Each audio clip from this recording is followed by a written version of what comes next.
Good morning, everyone. Good morning, Asha. Good morning, Kinjal. Good morning, Banamti ma'am. Good morning, Soham. Good morning, Isha.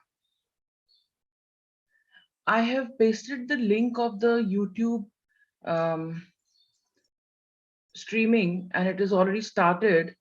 Okay. Good morning, Asha. Good morning, Kinjal. Good morning, Banamti ma'am. Good morning, Soham. Good morning, Isha.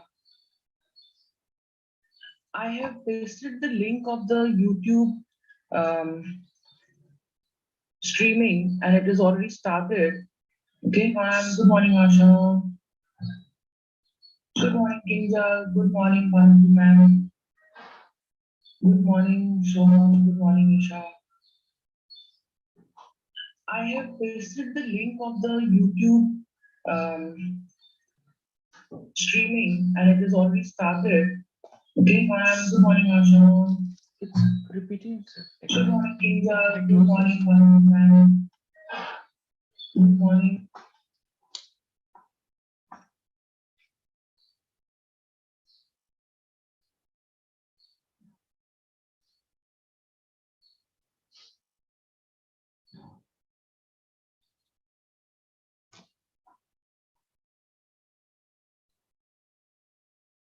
That was dangerous, I must say.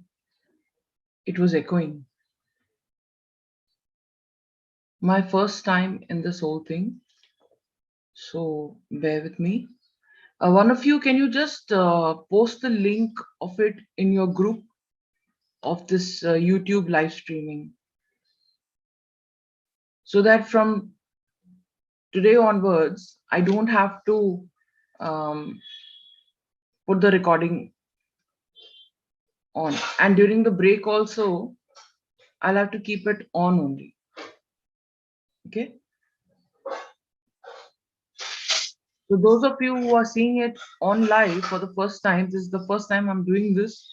So if there's something you don't like about it, just bear with me. Okay, so let's start from the very beginning. So today we are going to be doing presentation skills. So how was yesterday? You enjoyed the entire thing? Good. Absolutely good. Good, good, good. Thank you, Kanjal.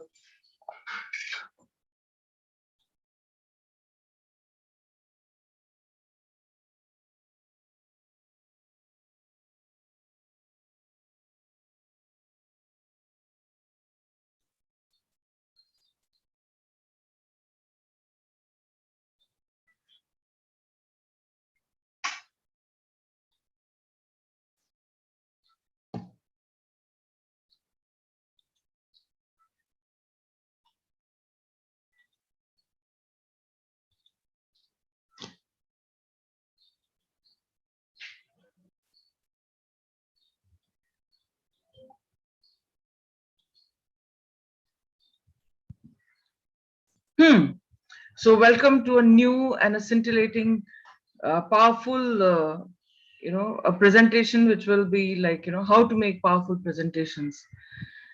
And let's start.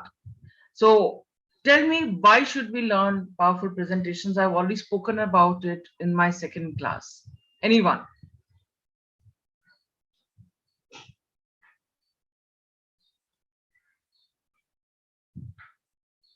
Yes, we did. But then tell me, Isha, why should we learn how to make powerful presentations? Quickly.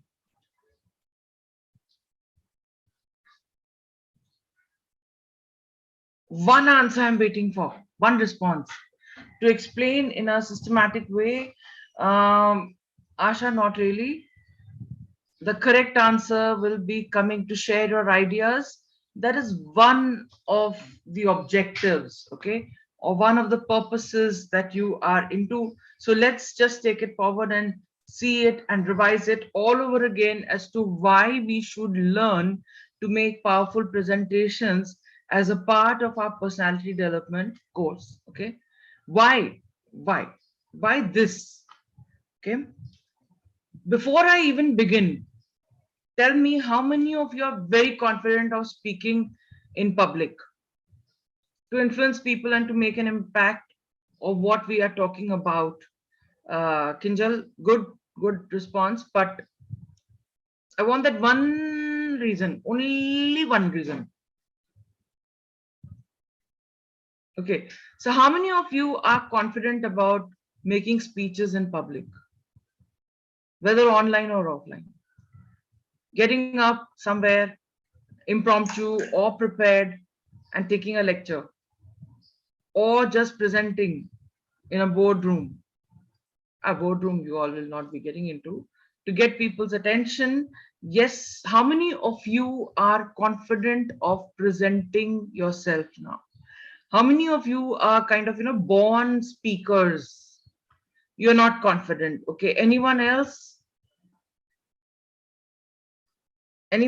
who's actually scared of going forward, who has never got on top of the stage and spoken to the class? Okay, Asha, you've raised your hands. You also, okay, fine.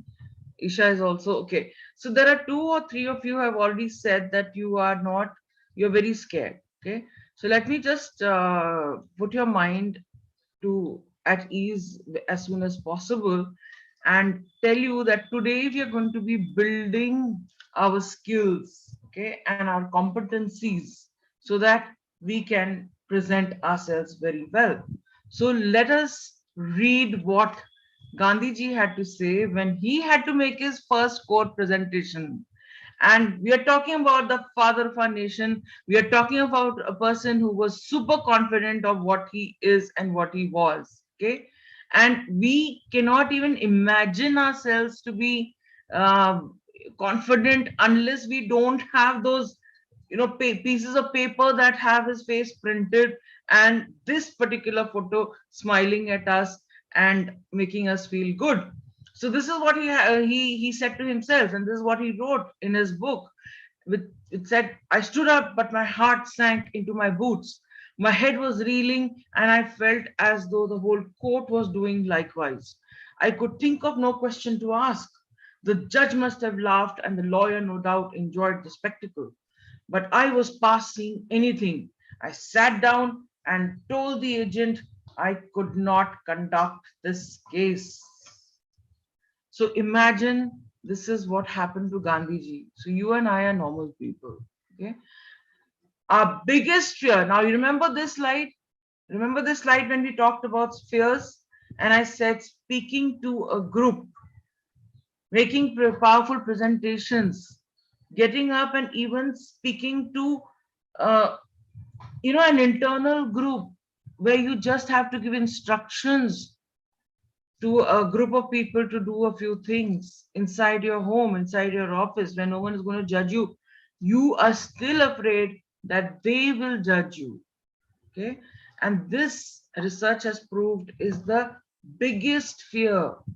The next fear is of heights, which is, way lower, 9 points lower. Okay.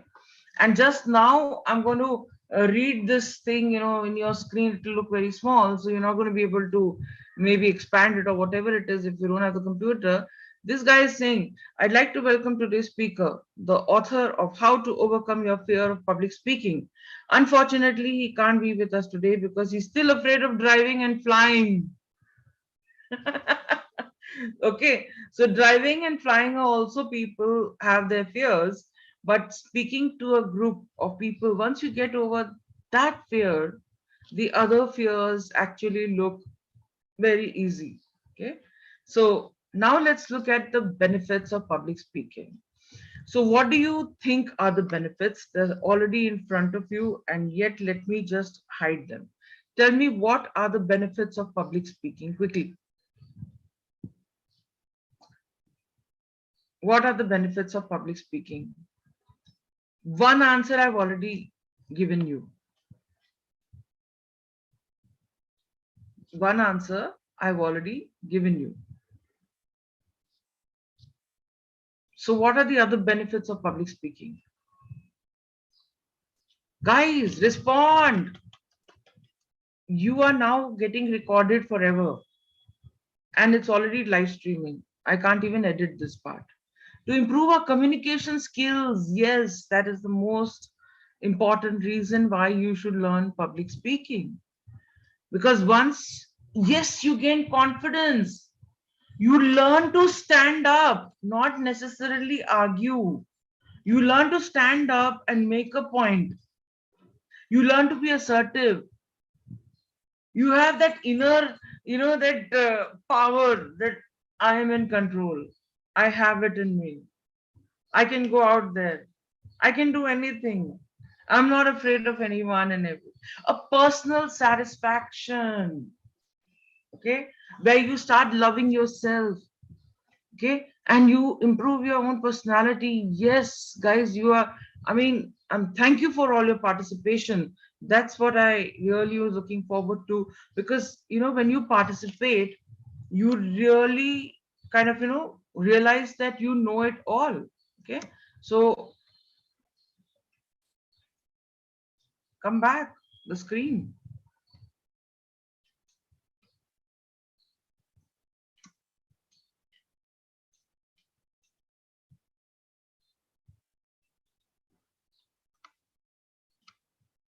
Okay, here we are. um,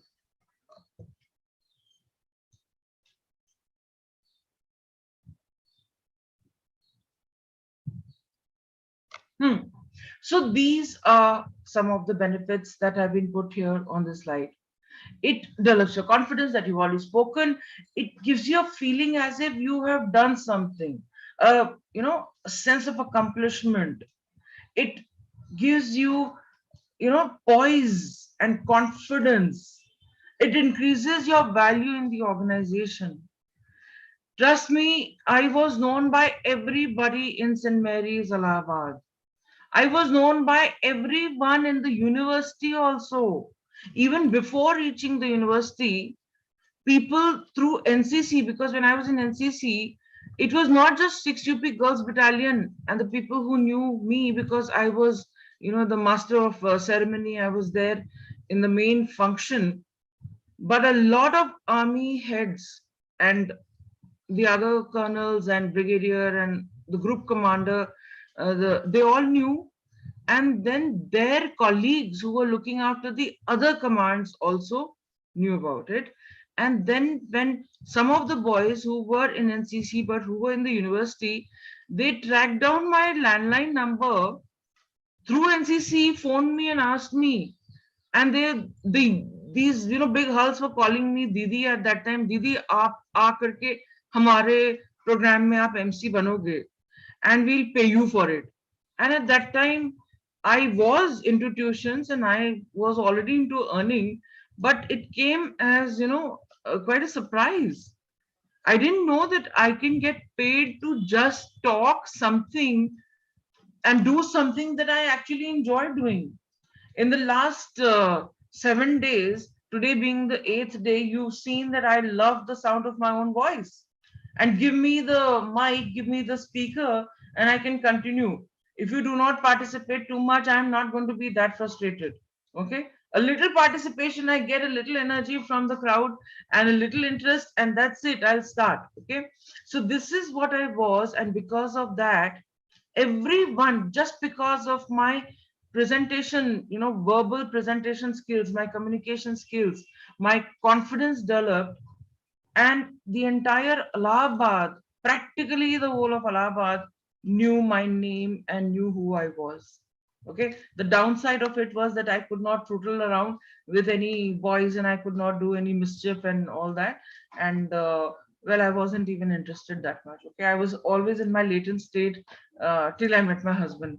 Then I realized that okay, fine, I do have some feelings, and I'm a normal human being, and I can get attracted to the members of the opposite sex. Before that, I was convinced that I'm happy and gay. It's just anyway.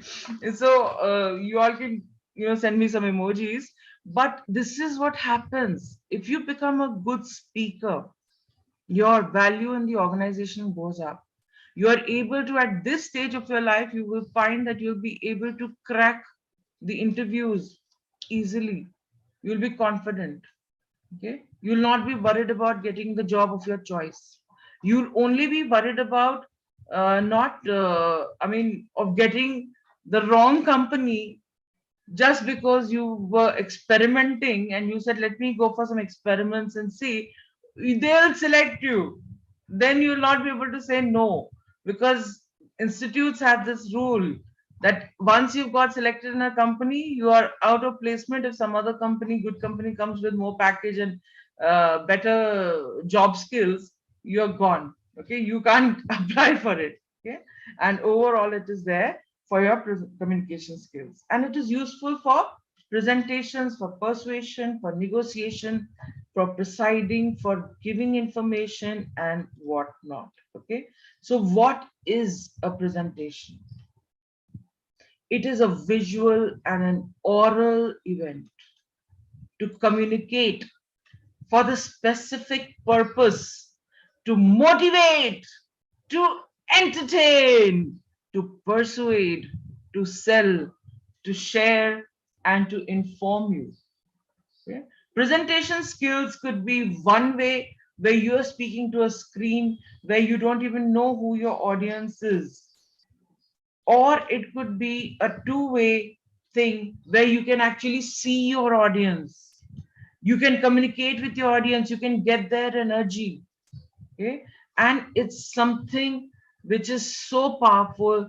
It's a medium of communication, even if it's one way. You do get back some feedback from the way it has been taken, and it's not just a delivery of information. And you heard me, it's a visual and an oral, not oral. So what is the difference between oral and oral? Oral is just verbal. Okay, so visual is what you can see, but it's just not visual, it's also oral. It's about your confidence, it's about your poise, it's about what value you are giving to the time the audience has taken out for you. They have come together. You just put a few women in a room, or a few couples who are chatty like the way we were, they, you just cannot get them to keep quiet. But when you make a presentation, when a person like Anthony Robbins gets on the stage and he has a crowd who has paid him, 1 or 2 lakh rupees to just listen to him and be with him for 3.5 days only, whichever part of the world he takes it, in whichever currency, I'm talking in rupees, then people just zip up their minds, they zip up their, you know, of that internal chatter also here, and they listen to you in complete silence. The presenter is in command. The presenter is the one influences you, and if I would put it, you know, gently, hypnotizes you into listening to what he or she has to say.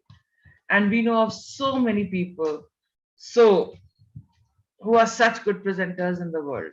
So many speeches that have been made by famous leaders, so many people who have actually made speeches and influenced you, presented themselves, their ideas in such a way that people have been willing to give up their lives for their nation. They're willing to sacrifice their children's life, not just one child's life. They're willing to give up their families, they're willing to give up everything because of this medium of communication. Okay, so what is communication? It is the creation of better understanding. Communication is the sharing of not only information but also your attitude and your feelings, what you're thinking, what you're feeling, what your overall attitude is. And how do you do that? Through your words, your tone, and your behavior. Okay? The way you connote yourself, the way you behave. And how do you express this attitude and emotions? They are done verbally, and a lot of it is done non verbally. your actions, your tone, your expressions, and the way you look at the crowd, the way you look at certain sections of the crowd, the way you face certain key individuals in a group, a small group that you are presenting to, and how you influence. Yes, you also, kind of develop your critical thinking skills. You've got to be thinking on the spot. When you open the flow to the audience and when you have a two-way communication and people will interrupt you, they will. There will be some disturbances also. The key person in front of you, if he gets a phone call which is important and he just interrupts your presentation and says, please just pause, your flow of thoughts will go for a toss if you're not that practiced. Okay, it's not wrong English, huh? I mean, it's, you've got to really practice it. Okay, and you learn how to listen to what they are not even speaking. You learn to listen and observe their body language and connect to their minds in a way that once you're done with the presentation, they are just, overjoyed with what you have to say. Okay, so what do the presentations need? Okay, what is it that makes you be there? So one of them is preparation and the other is practice. Okay, guys, it's absolute strong preparation. The preparation is what actually makes you go and present.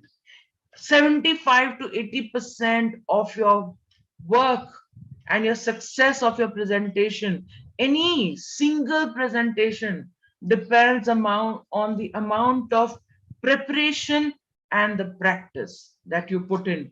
The preparation, the practice, the planning, the preparation, the practice, the planning, the practice, the preparation and re-preparation and tweaking, the practice and the preparation, the practice and the preparation. Only then you're ready to go out there and perform. Years and years of practice. You remember Bhag Milka Bhag? You remember all those people who presented themselves in the form of sports, in the form of speeches that they have given, the coaches, the motivation. They have changed the destiny of their country. They have changed the destiny of the world. And to do that, to be able to perform, to be able to get into that state of action, you need to plan, you need to practice. And for that, the first thing you need, the core thing you need is a commitment to the self. Once you're committed, only then your preparation makes sense. Okay, you start preparing, and when you prepare, you get into the pre-presentation preparation, then you get into the content and design preparation, and then you get into the delivery preparation. So how do you go about it? Okay, you commit to yourself. Very important. It's 1/4, or I would say half of your job is done if you're committed and you say yes. So you start that, yes, I will do it. I'll go and face the crowd. I'll go and face the wrath. I'll go and face the curiosity. I'll go and face the audience. Okay. So if you fail to prepare, you are preparing to fail. So watch out. Don't bang your head on the table. Just be prepared and commit to yourself. Okay. Invest time to prepare in yourself. And now let's talk about what is the time and how do you go about the pre-presentation skills. What do you do? So for that, you've got to first understand your audience. Okay, the details about your audience. It's about them, not about you. The objective and the purpose of your presentation. So it's about them, it's not about me. Please understand very carefully. It is not about me. Your audience is important because your audience is your customer. It's about what they want from you, not what you think they want from you, not what you know and what you want to present. Just because that is your core competency area, they don't want to listen to you. They've heard that from several other bigger people. So you've got to do your research on your audience. Okay. So stop looking at the board, stop looking at yourself, stop looking at your screen, stop having your back towards the audience. Here in the screen, I only get to see your names. I get to see the number of participants.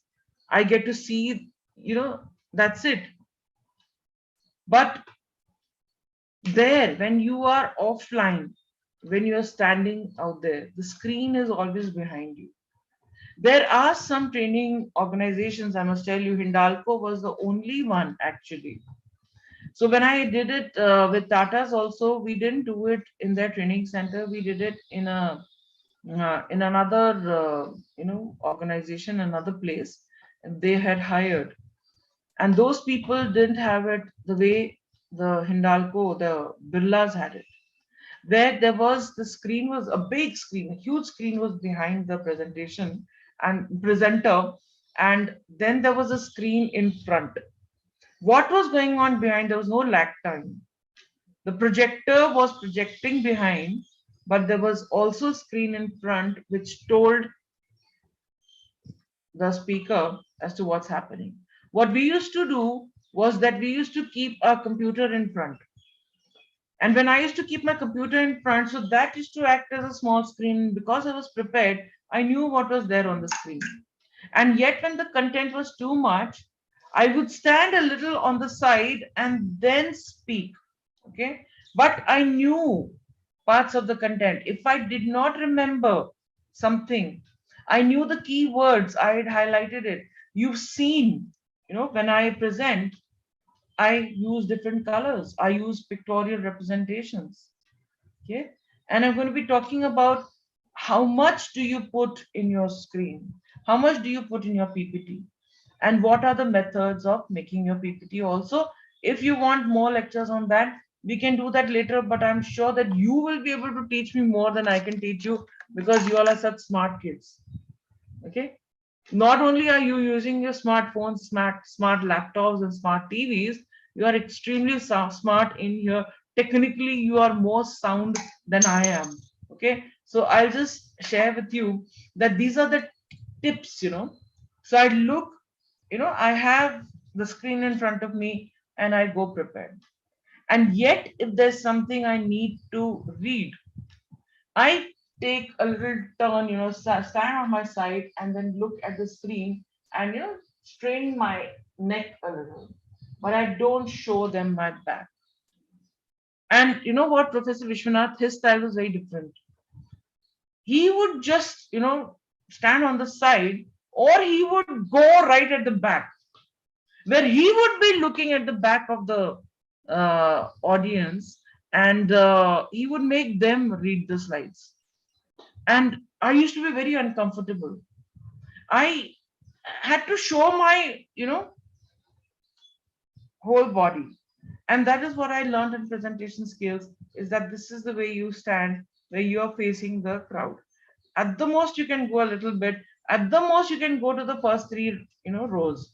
If you have to go to the back, have some movie, some film, or something so engaging on the screen that if you go at the back and you are talking from there, let the way the chairs are put is such that they all just turn and twist towards you, and they're sitting halfway, where they can look at the screen, they can look at you also, and there is a passage in between, or you veer around.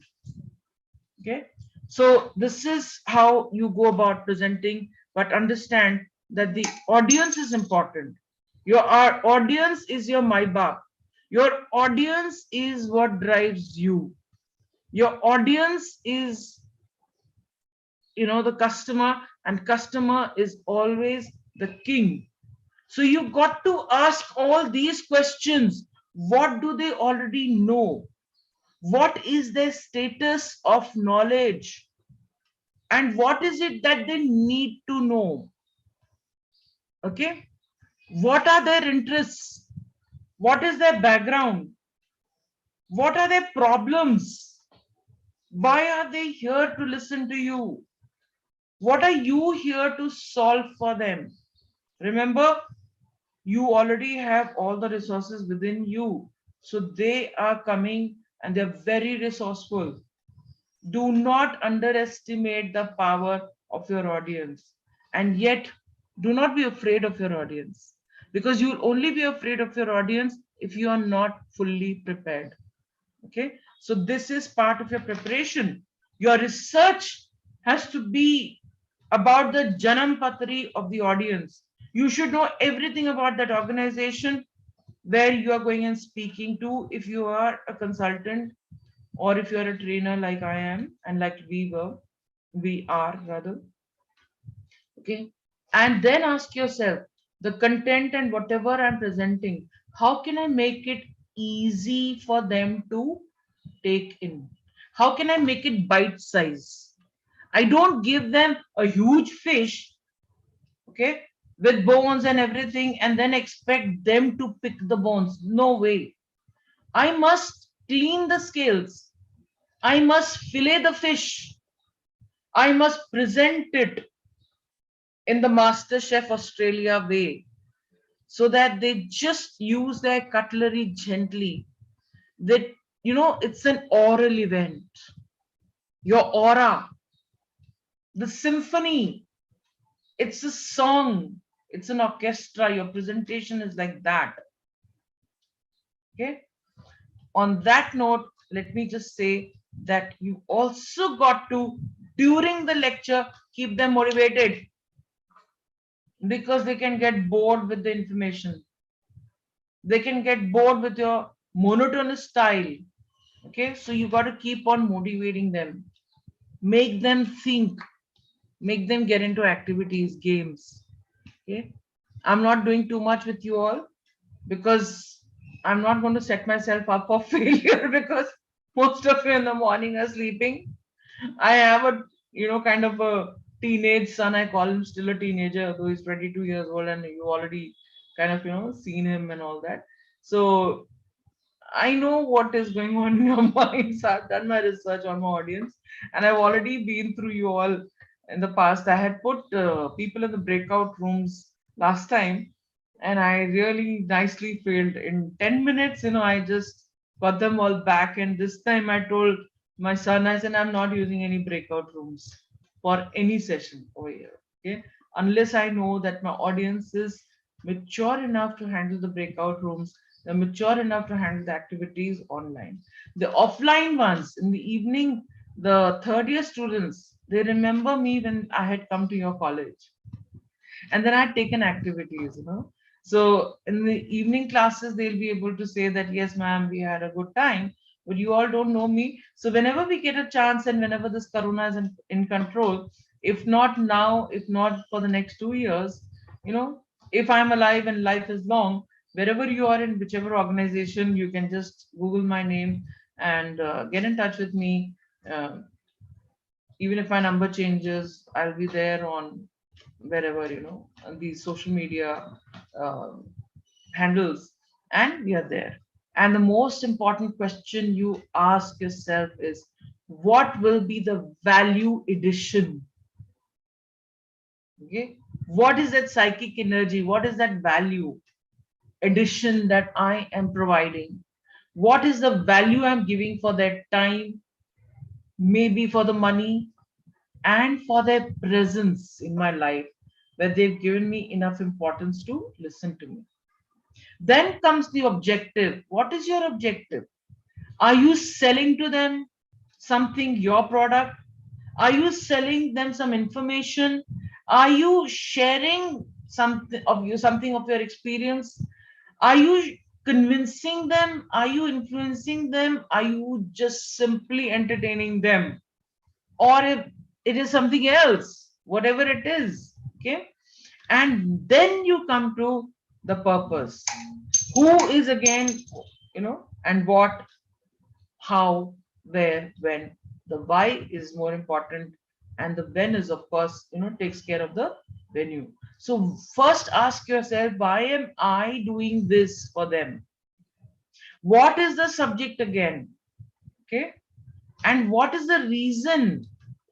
What is it in for me also? Because unless you don't know what it is in for you, trust me, you're not going to be that powerful a presenter. You'll be very half-hearted. And it'll take you time, to give yourself to the audience the way you must and you should. I'm very tempted to ask you all, do you think I have the credibility to take this session today? I know the answers. If any of you want to respond, just respond with a good yes. Okay. So, who is going to attend again, the audience, and what do you want happening after this?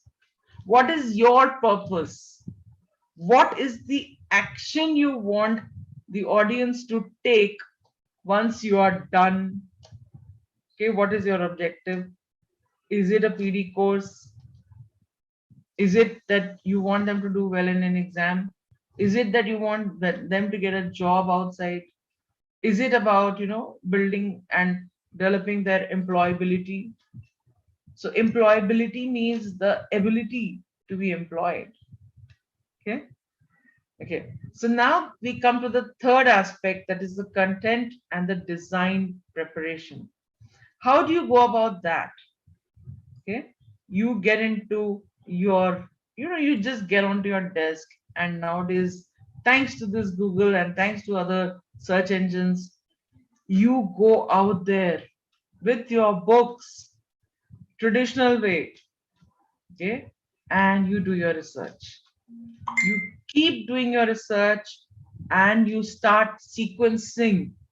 You start sorting out your dump that of research that you've created, because there can be so much research and so much information out there that it can even confuse you. So do your research, sort it out. Okay. Sequence it out, dig deeper into your research, and start putting it into slots.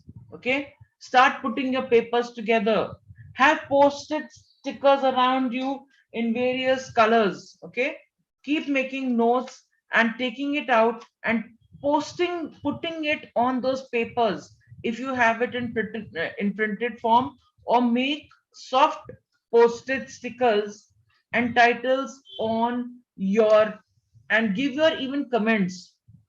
I could show you, I could share the screen and show you some ways where I have actually gone and downloaded so much, but then I put numbers and sequences, that this is number one, this is important, followed by this, followed by this. So you sequence it. And then I put comments on it also. This is a good one on time management.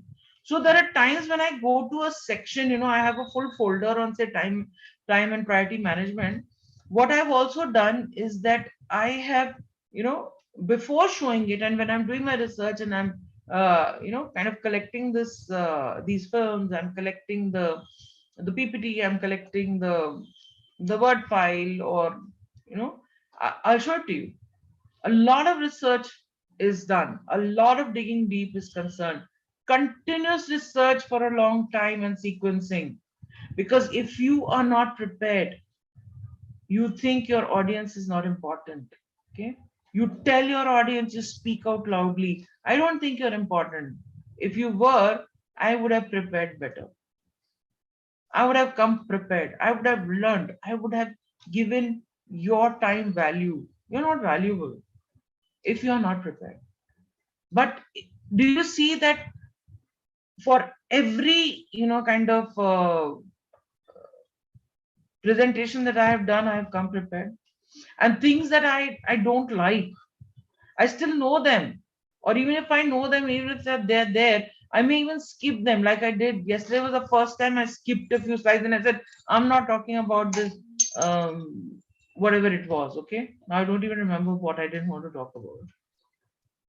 But what you want to talk about, whatever be your objective, you've got to be completely prepared. Okay.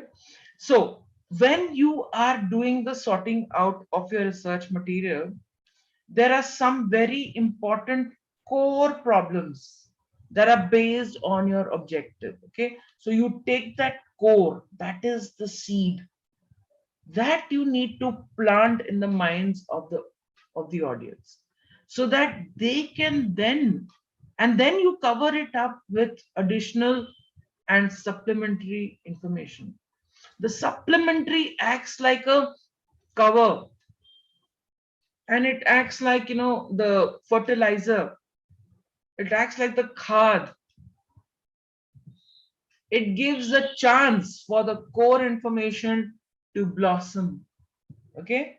And some aspects of the core information, they blossom and they become big trees, and those in turn produce so much information. Okay, so the additional can be unlimited, it can be anything.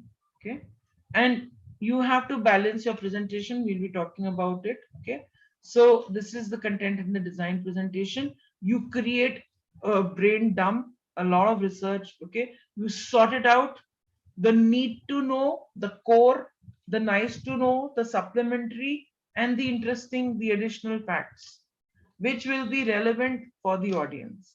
The examples that you give, the storyline that you set up, okay, the way you write the story, the way you build the story. Trust me, I have seen, the effort that people actually put in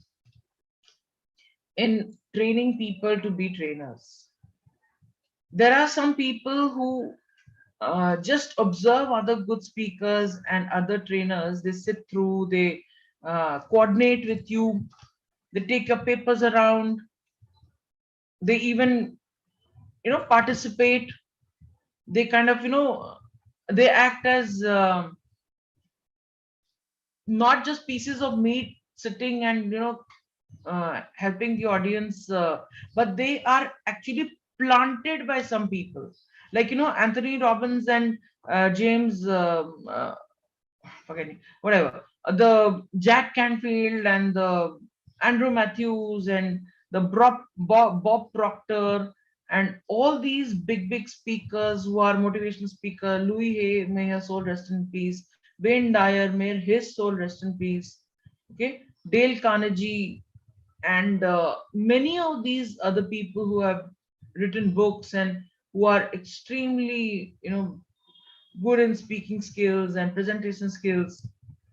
They have planted people, they plant people in the audience to comment. There is this group of people called the Success Gyan people, and they are into online presentations, and they've literally made millions. And I'm talking about millions, means 1 million means 10 lakhs. So they're making millions per month. They have made crores of money, rupees, since this whole lockdown started. And there are some speakers like Pooja Puneet and Prachi Mayakar and Siddharth Rajshekhar. I've been listening to them. Dr. Meghna Dikshit. Dr. Meghna Dikshit is always dressed in a formal, Western outfit, and she stands and takes the presentation. They have some foreigners. There's a guy from Singapore in them. He's like literally bald and a very cute looking. He stands and takes the presentation. Recently, I saw one of my son's, friend's father. He was standing, and the camera was in front of him, and he had this entire screen in front of him, and he had that, changer, slide changer. So even we, when we are in front of an offline audience, we have a slide changer.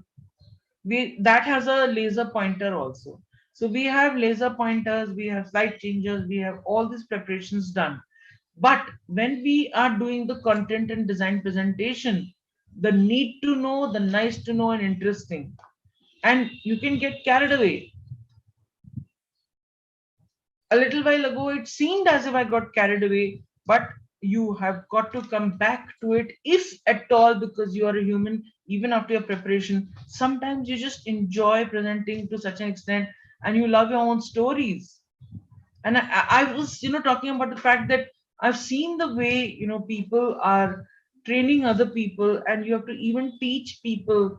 Some of the people who are not good with presentation skills, you got to teach them how to even form stories. When they talk about their own life, they sometimes are so disconnected, they don't know how to speak. Okay. And yet with practice, everyone learns. Okay? With role modeling, people learn. Some people don't need to practice so much as they just simple observation and role modeling is what makes them learn. Okay. So there has to be an introduction, there has to be an agenda where you know exactly what you're going to do. Remember the first few days I did all that, and today I just went on to the presentation because this is part of it. Okay. So the agenda is there, the chronological, the sequencing is there. Okay.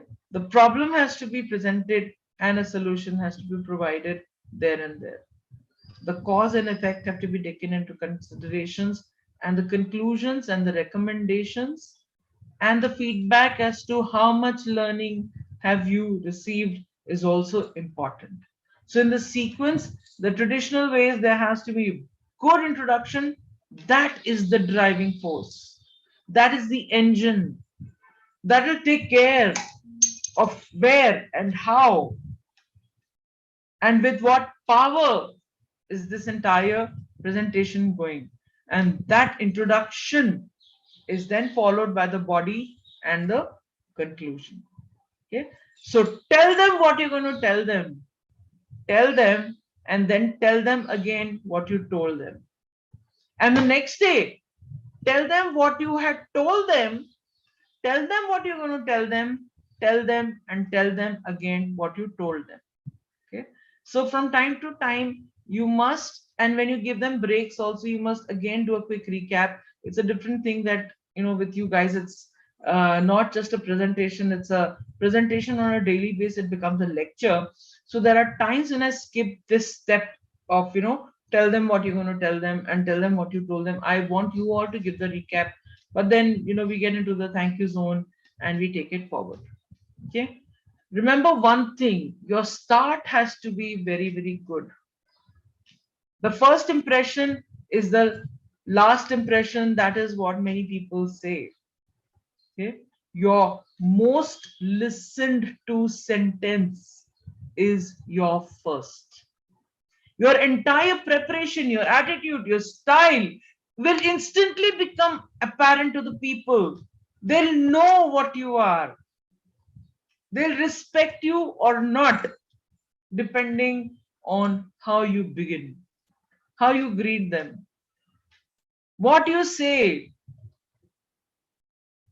I'll tell you, there was an online competition by this organization which just started itself in January 2020. No, 2021, not even 2020. The whole of 2020, they were kind of, in their own preparation mode and all that. They started in 2021, just last year, January. And they came up with this world's best trainer kind of a competition and all that. And in the last round, they gave instructions that if you start with a good morning, etc., you're out, or good evening, or whatever be the time of the day. Your first sentence has to be what they had given as a topic, or that you had chosen as a topic. You start with that topic and you have to end with that topic. That was their way of getting the people in that group. Okay. So most important thing is, get the attention as soon as you are in the room. Take control, take charge. If it's not the room, it's a huge hall, that's still a room. It is not the kamar, it's the kamra, the big kamra. Okay, the big rooma. Okay, so it may be a huge hall. The word hall has got H and all encompassing big thing. Get their attention. State the objective. Give the benefits. What's it in for you? Why are you here in this room for me? Ask questions. What do they already know? You already know what they know. You still get them to tell you what you are going to tell them, and then tell them what you're going to tell them, and then tell them what you already told them after you told them. Okay, so present something which is different. How many of you knew that Gandhi ji, Mahatma Gandhi ji, Mahatma Mohan Chand Karamchand Gandhi, he was nervous and he unki bhi fat gayi thi, when he had to make his first presentation. How many of you knew that? I'm sure very few, if at all. Come on, how many of you knew that Gandhiji was very nervous and he was not good with presentation skills initially? What do you think about Jawaharlal Nehru ji? What do you think about Indira Gandhi ji? Okay, a lot of these big speakers, Nelson Mandela, didn't know. Yes, thank you, Mayank. There are many of you who didn't know, I'm sure. Okay, so give them some startling facts. Give them something to think about and make them feel good. Okay, make them all feel good first. Don't make them feel bad that they don't know something. That give them these facts and make them feel good that if Gandhiji could be in that state, so what if you are? You and I are just simple, you know, human beings. We are right now very aam admi. We are seasonal. But let's become evergreen. Let's become khas. Okay? Let's become special where we are wanted throughout the life. Okay? So make some reflective states and ask them questions. Make them, present your facts in a different way altogether. Okay? And now let's look at how you do it. And I've just put it all pictorially. And I really, expect the audience to give me an answer. So I would really like it if you could just keep on chatting as to what, is there. And I will tell you. In your presentation, please use the left brain and the right brain. Okay. So the way I'm going to show it on the screen is that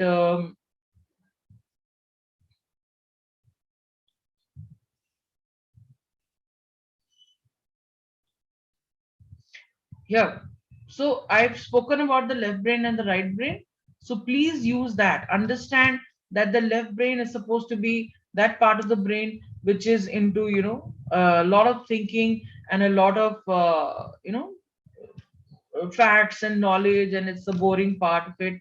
And the right brain is the one which relaxes. Now, why do we do that? Because a human mind can take in more than 6 to 800 words at a time in a minute. Okay, but a human being cannot speak for more than 100 to 120 words in a minute. However fast they speak, they still cannot do it. Okay, and people like Atal Bihari Vajpayee to barely 20 words per minute. But the human brain gets bored and loses attention after 3 minutes. The attention span has gone down nowadays to only 45 seconds, according to some people. So, how do they do it?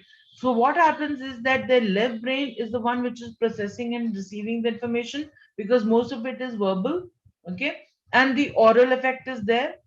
But you are still the presenter, the screen is still small, or the person is the same, wearing the same sort of clothes.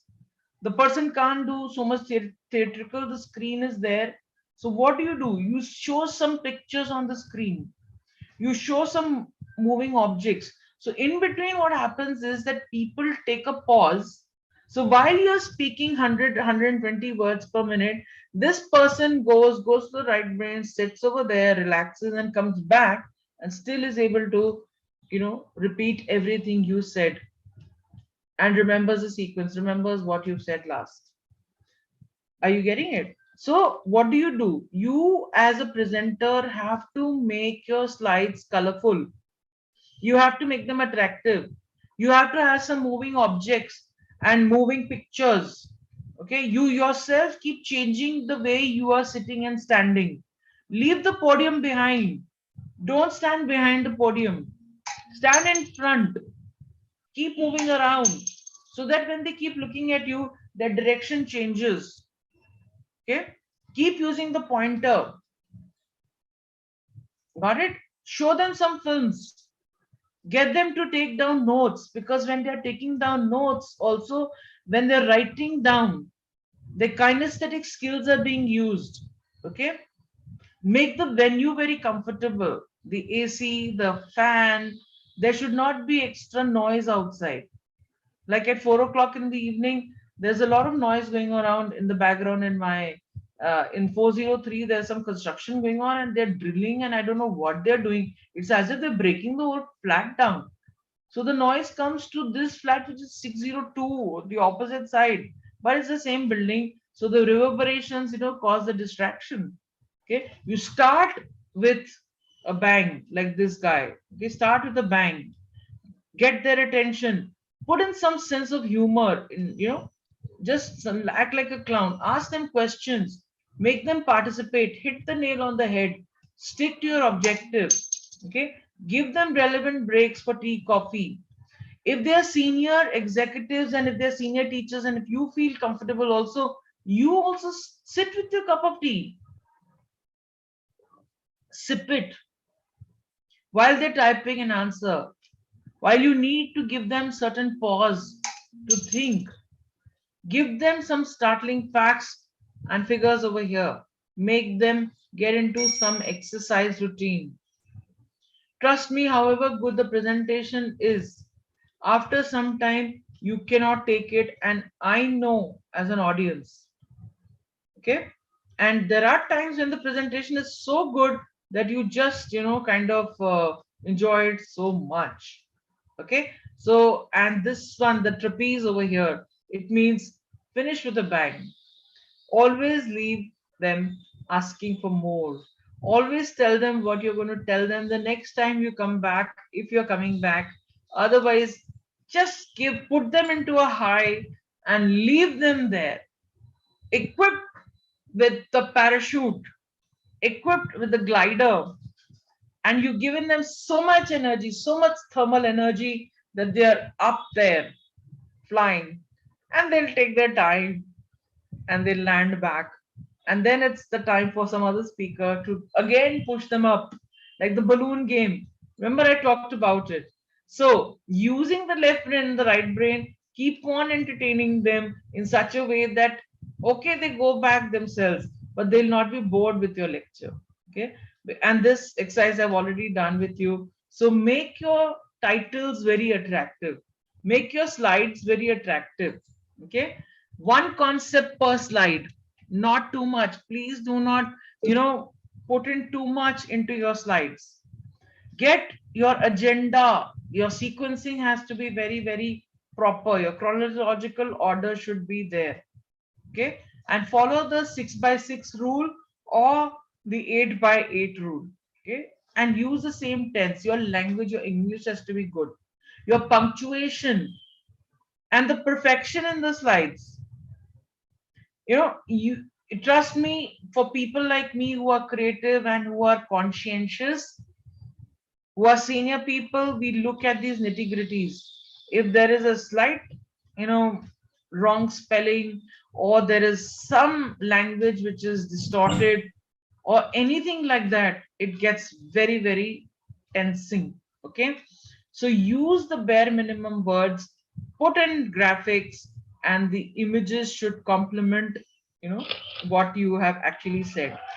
The fonts that you use should be, nowadays there is this which I'm using is Calibri. Okay, but this presentation was made long time ago. At that time I used to use Verdana or Arial. There are many people who like the Times uh, something and I, in some of my slides which I'm going to be doing in the taking with you all in the next few classes, I have also used mm, that Comic Sans. Comic Sans is a slide which is good when you want to entertain some people. Okay, it looks very casual, right? But when you are talking about something serious, Stick to fonts that are clear, that are crystal clear, and the minimum size should not be anything less than 18, and the maximum should be 44. It should not go to 52, and even if you are using huge slides, okay. And change the color if there is something you want to highlight, okay. Use it in italics and bold, and change the color. Nowadays what I started doing is that most of my slides I just make the information all bold, okay. And if you're getting distracted with this couple dancing away, don't, just look at the content also, okay. Let them dance. Yeah, they're so cute. They're just reminding me of synchronized dancing, which and the sequences, and oh my god, they're so cute. Even I'm actually getting distracted, okay. Your master slide should be very beautiful. It should be very catchy. It should be big, and it should be neat also. It should present your name. It should present the date.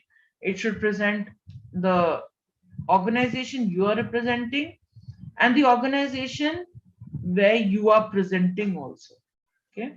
And add some sound to draw attention to something, some animation screen, and there should be some narration. And appreciate the colors. The color scheme should be something that you enjoy looking, okay, that you are fond of. Why am I saying that? Is because you are the one who's going to look at your screen also a lot more than they are.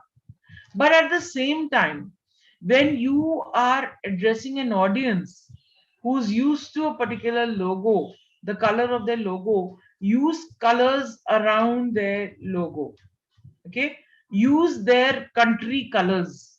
Like when you are addressing uh, the ministers and the government in India, then use green and orange.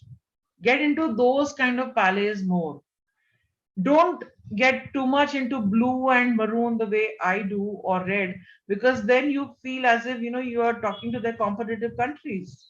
Okay. So there you go in for more blue and that Americanized and British and Australian, all these France, all these countries use that. Okay. But then again, Bangladesh and Pakistan, they love their greens. So use more of greens. Use shades of green. Use a background which they will be more comfortable in. With green, you can use yellow also.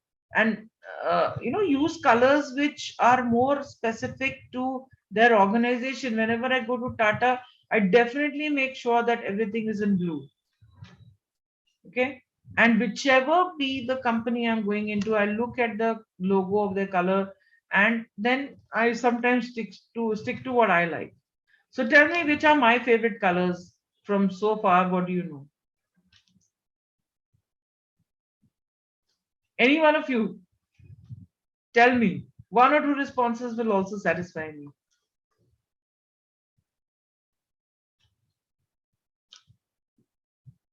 Isha, Vinayki, you got it. Isha, you got it. Blue is my favorite color. Red is also, maroon is also my favorite color. Yes, I do use green a lot, but I'm not really fond of green. Okay, so it's red and blue. Yes, I'm a totally navy blue person.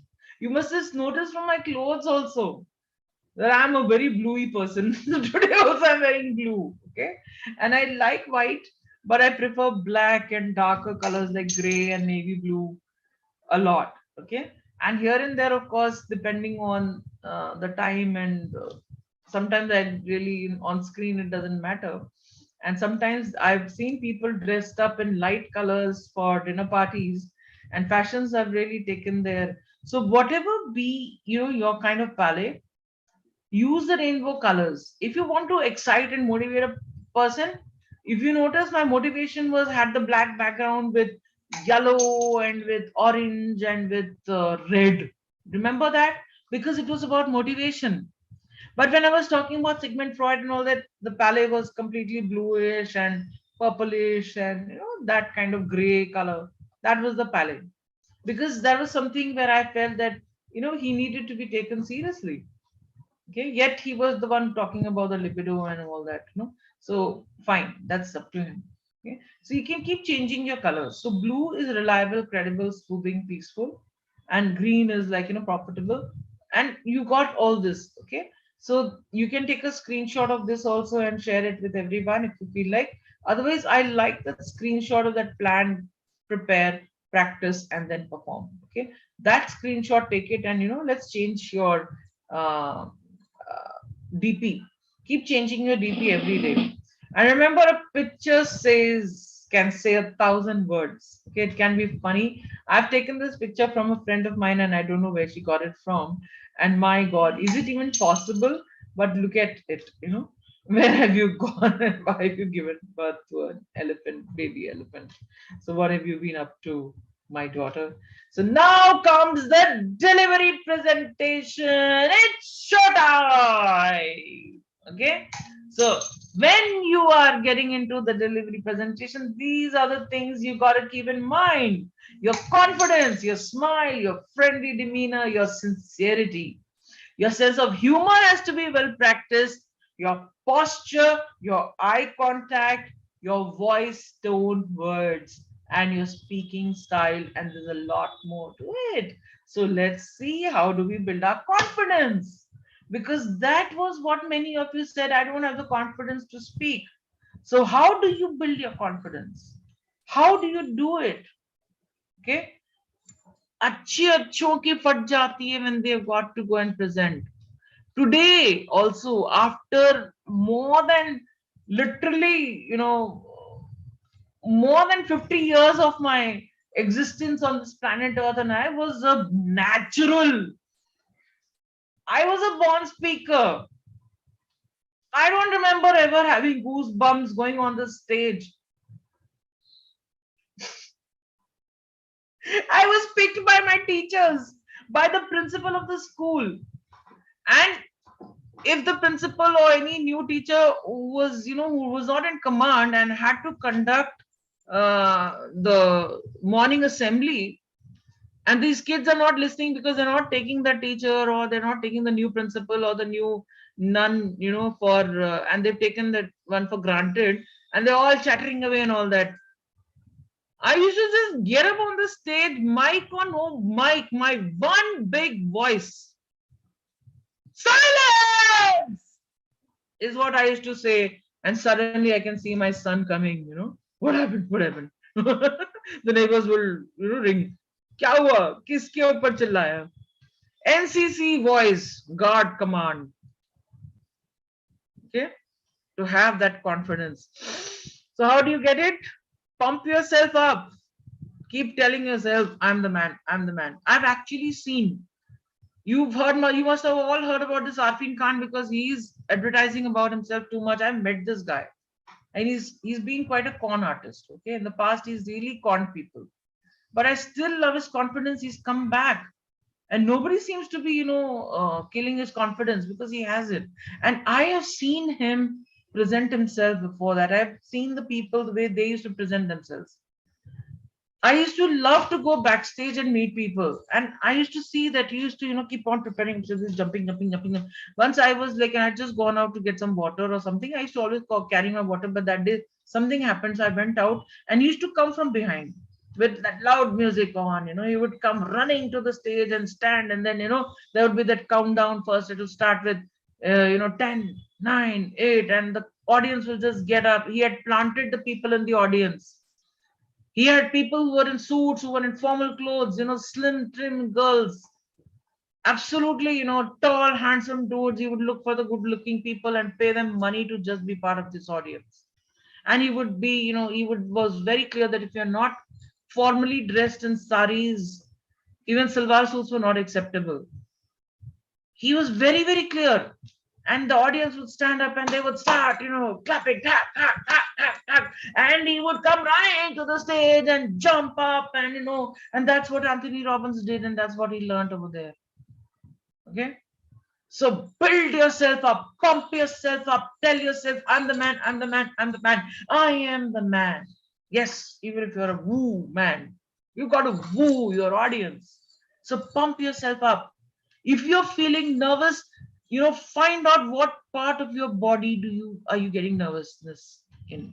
When I have to make and I have to make I know I've got to get into a new presentation, I've got to get into a new interview somewhere where I'm desperate to get into, I still get nervous. Yes, this born confident from the womb, she had learned from yesteryears, the great grand speaker, the undersigned Romita, the Suresh, the Vishwanath, the professor. Even I get, kind of nervous sometimes. So deep breathing helps me. And I kind of, there's a gland here on the right side or sometimes on the left side, depending on my audience. I get that pain over there. I get such a, as if, someone has picked it with a tweezer and pulled a nerve over here in my underarm on my left side or my right side. And I observe myself. If it's on the left side, I just know that, it's got something to do with some woman and she's a key person. And my intuition, my gut tells me. And when I go into the room, I know, yes, she's there in the center. Or she's sitting in the side, but she's the key person. Okay. And then I know who to address. Because listen to your body will tell you everything. So do deep breathing. Okay, just breathe from your belly, not from your chest. If you're so nervous and you take a deep breath in, and I make the audience do it right now. If I make you do it, it will not work out. It'll take a long time. So I mean, I ask my audience, take a deep breath in. Usually the chest goes up. So this chest going up and coming out, and when you're taking the deep breath in and when you're letting it out, the chest goes in. This is the nervous breathing. You want to get over your nervousness, do belly breathing. Okay, your belly should come out, your tummy should come out. Spandex and everything goes for a toss. Okay, your buttons may fly out, but breathe in through your belly. Okay, okay, your chest is where it is. Keep a hand on the belly, keep a hand on the chest. Your belly should be coming out and your belly should be going in. And be careful about your nose, nostril. Where are you breathing from? In a presentation, your breath should be, your right nose should be, your right nostril should be activated. But if you want to give a very powerful presentation, you should hold your breath, blow into it, let your ears also open. This whole thing, that bubble, whatever the nervousness here, just let it burst out. And then whatever nostril is not working, that like the left will not be working, go to the opposite side and make a fist like this, with the thumb in like this, and just take it to your underarm and push it there. When you push it there, there are certain, there are certain points that just open up. Okay, and you push that, your nervousness goes away and both your nostrils starts becoming active, and you are at your best and you're most relaxed and you're most confident and most connected to the super consciousness when both your nostrils activated. And I must congratulate you all, this is the first time I'm giving such deep tips, and I've taken presentation skills for several people, for IAS officers at Yashta several times. I've forgotten the number of times I've done it. Every time I need to revise my presentation skills, I imagine myself in Yashta, Yashwant Rao Chavan Academy. Okay, it's very close to the university on the going towards Aund. So deep breathing, visualization, and visualize yourself before coming for this presentation. A few minutes before, many days before, and hours before, when you're preparing, when you know what your PPT looks like, you know what the venue looks like. If you know the venue, if you don't know the venue, you still imagine yourself. Okay, the venue may come as a surprise. So please be early, look at the whole setup, and then 15-20 minutes before you start the program, some deep breathing, okay, some visualization. Even after more than, I think, 400 to 600 presentations, or maybe thousands of presentations I've taken actually, after so many years, and consistently, taking presentations. I must have, there are times when I have done workshops and I've taken classes more than 100, and I've taken more than 200 also in a year.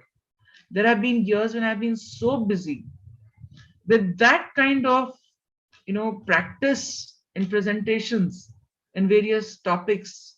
you know, I still do visualization before I come for a class. Even for your class, every day I do visualization. And I tell myself, I feel the success. Okay, that works. Visualization works. Remember, I told you that on the first day itself, it's part of the secret, but it's also the biggest tip that I can give you for success. Whatever it is that you want, visualize it, because the subconscious mind understands that. Okay, get used to that stage. Here I put it as podium. Get used to the stage. Make your, make sure that the wires that are attached to your computer, etc., you carry your own tapes. Tapes like this, the packaging tapes. You should carry your own tapes and just make sure that they're all taken care of and you don't trip on them. Wear a sari, be comfortable. If whatever be the dress, your heels, your shoes should be very, very comfortable. And when you're presenting, look at the back, and not just look at the back. Give what is called a lighthouse view, where you start from the left, from the front, go to the center, at the back, and then come to the right.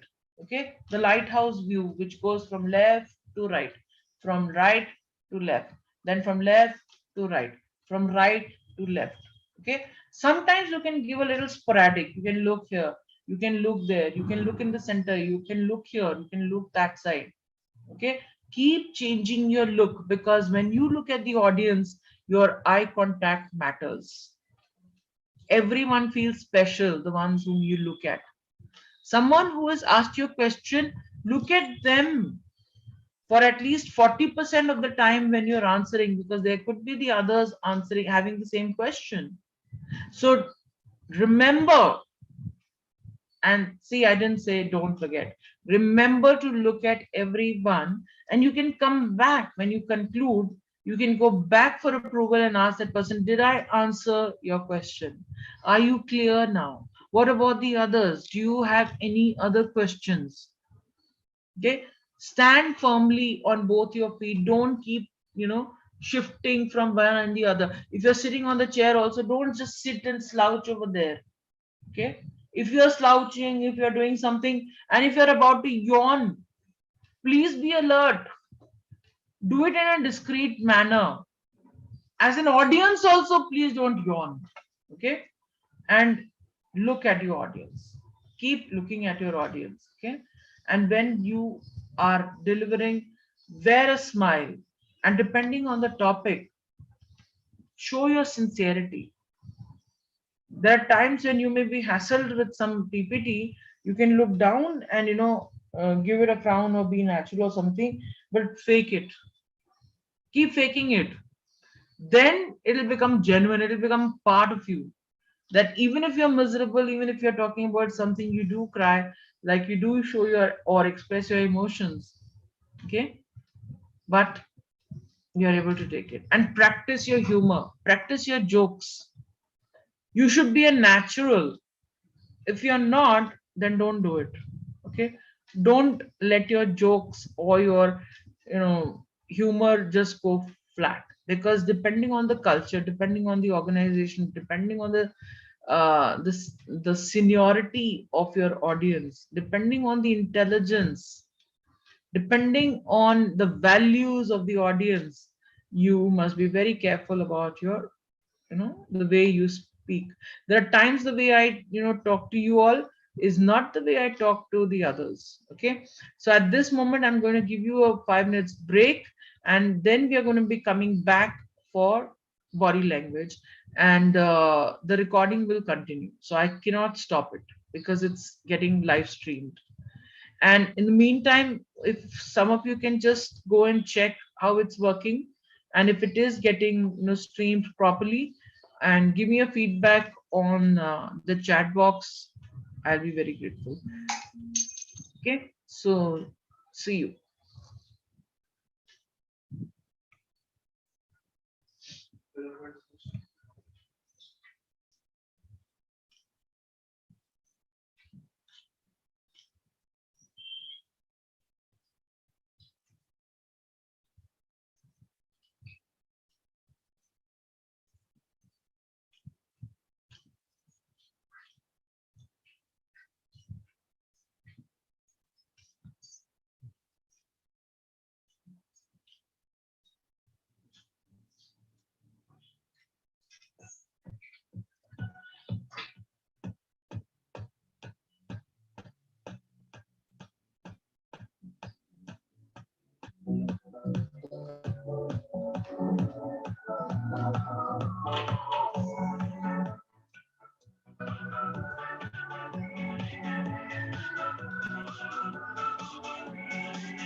So the countdown is begun and let's start. So everyone is back. So we're going to quickly talk about body language. And today I want to end this very soon so that I make you all practice a bit also. Okay. So kinesics, proxemics, and body language is a lecture which I had developed first. My first lecture in soft skills and personality development was this, and it was on a transparency, and I transferred it to again this the background you can see is very different. It's the one which I really like. Okay, so non-verbal, you know, communication speaks loudly. You may feel it's not oral, but it actually shouts and speaks loudly. So the non-verbalist is a new kind of a social scientist, and it was in 1970 that non-verbal communication became very important. But it's been there since yesteryears. It is one of the most important phenomena, and something that we've been practicing before this whole language standardization was done all over the world. Okay, so the way it's something which is very, very universal. And these people, the non-verbalists, they observe people in crowded places, in places where, like the railway station and airports and family courts, or even in classroom setup, and in public places where there is a lot of public, where you can really see and you can read the cue, and of course in parties. So this whole thing about kinesics is about how much, distance, sorry, proxemics is about the distance you maintain, and kinesics is about, unconsciously how you fold your arms, how you fold your legs, how you sit, how upright you are, in what way is your head going, how your eyes, kind of are projecting themselves, and your expressions, and the way you walk, the way you even look at people, move your eyes, your mouth, all that talks about your body language. And you do it not at the conscious level, but you do it at a very unconscious level. And why should we study body language? On that note, I'm going to ask you this question: how many hours do you think you speak in a day? Or how much time, not hours, how much time do you take, and how much time do you talk in a day?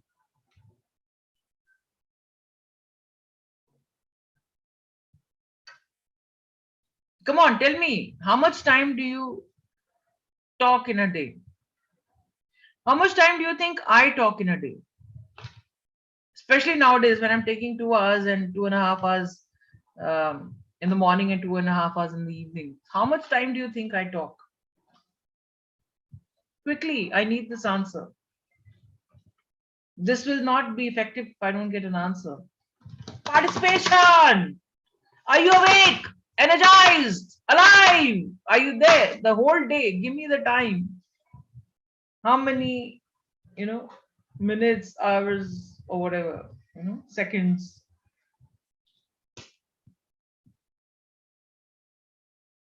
Anyone else? My favorites. Wake up. 5 to 6 hours, Hitesha. Good. Okay. What about me? Considering that I'm a chatty box. 10 to 12 hours. Okay. So let us just talk about what the research says. So Mr. Birdwhistle, not a professor, he said he researched and found out with that time machine and with everything sensitively long time ago and everything, and he found out that a normal person speaks for not more than 11 to 12 minutes a day, and a person like me would be probably talking for 15 to 16, maybe maximum 20 minutes a day. So when we are talking about talking continuously, it is just not possible to just keep on going continuously, because we do need to pause to take some breath. If we don't pause to take some breath, we are going to die, and it is not possible. Any normal person cannot even speak for 1 to 2 hours in a day. Can you see that? That even between words in a sentence, there are some pauses. So it's mostly about non-verbal communication, because an average sentence takes only 2.5 seconds, and in between that sentence also there is so much pause. Okay, and there is so much of space which gives rise to that, visual thing, that non-verbal. Are you getting it? So the verbal content of face-to-face conversation is less than 35%, whereas over 65% of communication is done non-verbally. Okay. And verbal is, way of information is for, verbal way of communication is for conveying information, whereas the non-verbal is for, a channel for negotiating interpersonal attitudes. And these are the two important branches, kinesics and proxemics, that I'm going to be talking about today. So often postures, gestures, and movements tell one story, whereas the voice tells another. And when we look at perceptiveness, in intuition and hunches, something that is inborn, genetic, learned, cultural signals, you all know it. If I were to tell you right now that when I woke up this morning, I was actually quite enthusiastic about, you know, taking these classes on presentation skills. I was looking forward to talking to you all, meeting you all, and I wanted to infuse you with a lot of, confidence, and I want to see you be very successful and powerful. Do you believe me? Do you believe what I spoke? Yes, ma'am. You believe me? No, Yes, ma'am. I don't think so, because my body language, I was not looking at you all. There was no enthusiasm. Now I'm going to tell you that when I woke up this morning, I was super excited because this is one of my favorite topics, and I was going to go live also on YouTube. So I was super excited. I wanted to be here. I wanted to infuse you with the knowledge, the confidence of being a powerful speaker. I think now you believe me, because at that time I was looking everywhere else. I was bored. I was nonchalant. I didn't care what was going on. Okay. But right now I am. So this is the first time in my life that it has gone fat. Okay. So women are innately more perceptive. That is what, uh, has been told. That is what has been researched, because they are the ones dealing with the babies. So for the first 2 years till the child starts communicating about what's happening in the system, the way the child cries and the expressions and everything, the woman knows what the child wants. Whether the child wants, more milk, whether the child is thirsty for water, whether the child is actually hungry for more food, whether the child is defecated, whether the child is done potty or done susu, or the child is having some stomach pain or some discomfort in any other part of the body.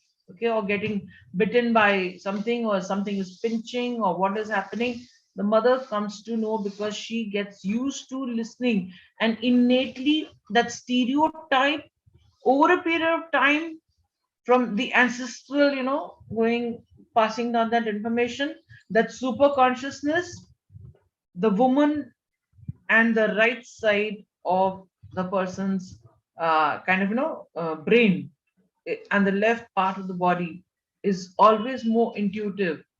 And that is why when you hold a baby, you hold the baby's head is always towards the right side. It's very few people who get used to, holding the baby on this side. When you hold the baby this side, this is when you, even when you hug yourself, you hug yourself like this. Okay, because this is where, you feel comfortable. That's your right side. Sorry, this is your left side, right brain. Okay, so this is how it is. The left side is the feminine part of it. Okay, so there has to be congruence in what you say and how you act. You cannot be jumping with joy and giving some bad news. Okay, you cannot be kind of being very serious and then telling them that you guys have got promotion.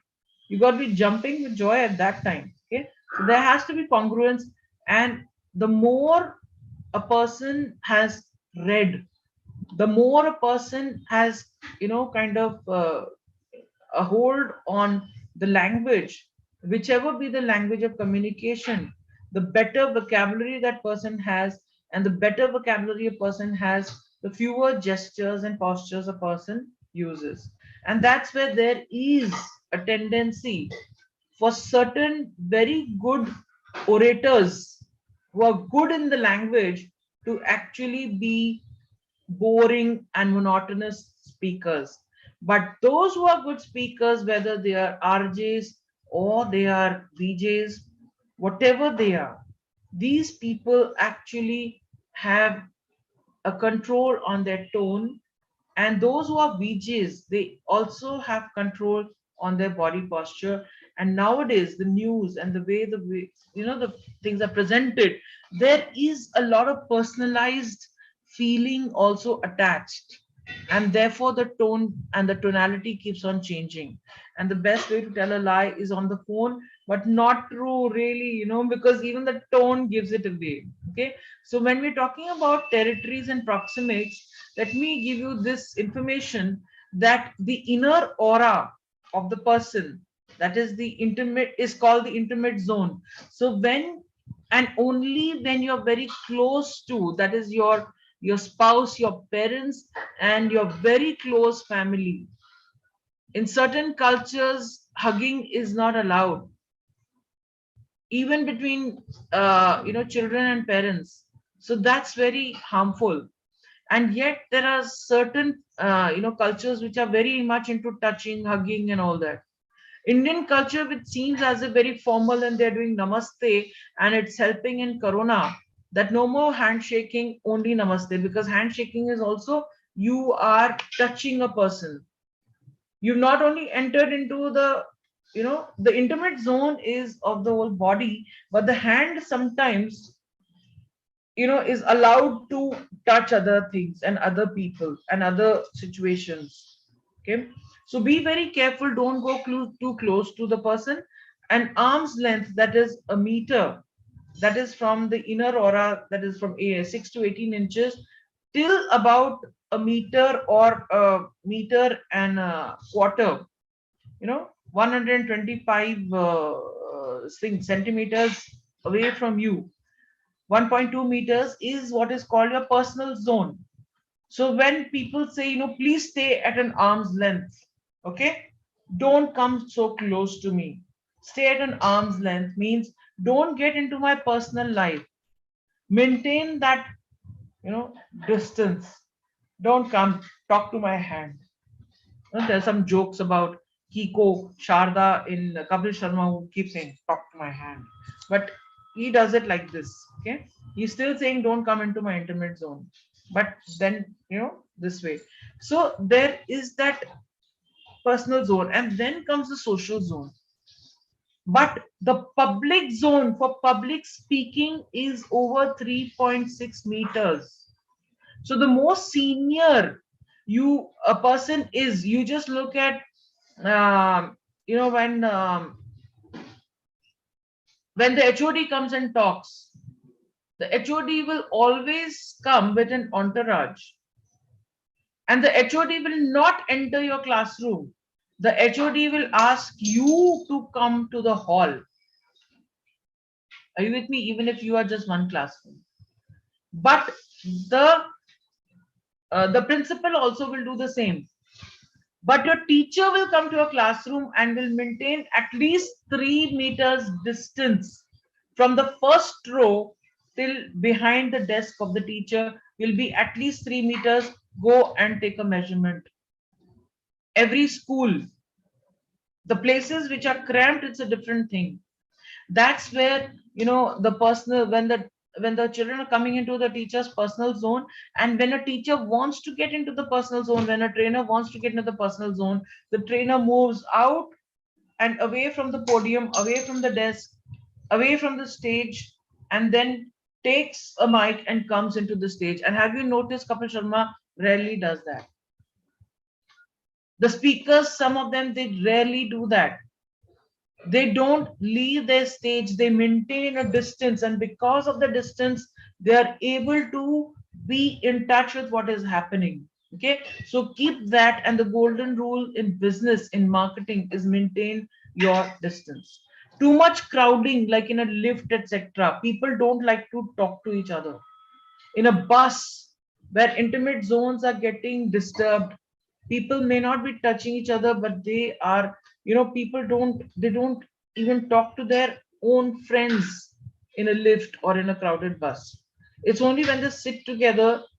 Okay, and when they're sitting together, even in a classroom, and I do this in a classroom setup, I can tell who's who and who's also. Who are the people who are friendly, the way they sit and how close they sit to each other. And if in a crowd, of, like, say, maybe 16 men, there is one woman, and she has to share that, that round thing, that table, with the others. She'll be usually in the corner. Okay, and the distance of her chair with the rest of the men will be very different. And if it's a couple, you'll find them huddling together.